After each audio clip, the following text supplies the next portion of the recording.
Recentemente, sinta na mesa com o diretor do Departamento de Enseñanza para essa, mas que como funciona de enseñanza está inserida aqui na Aruba.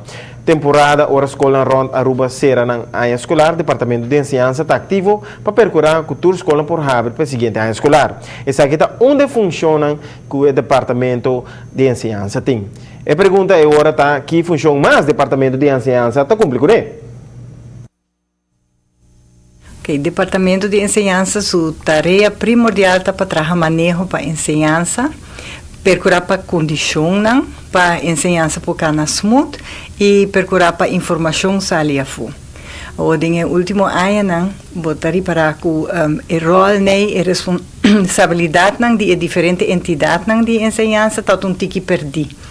Então, botari para, por exemplo, com departamento de enseñanza também sinter para estudar diretiva de escola, ou inspectoria também sinter para estudar departamento de enseñanza trabalha manejo.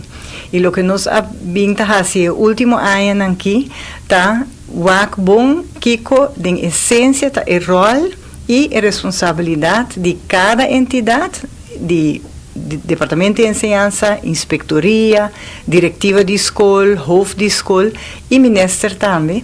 Então, delinear hopi bom, onde é parte nanta kuta bovisa e grijze gebieden, onde nós meste topa com o outro e duna mang na outro para seguir assim trabalho. O último ano a definir a tarefa e mais importante ainda a criar estrutura em qual entidade e cada pessoa que tem uma função de melhoração de enseñanza a lugar para você informar outro também de aqui.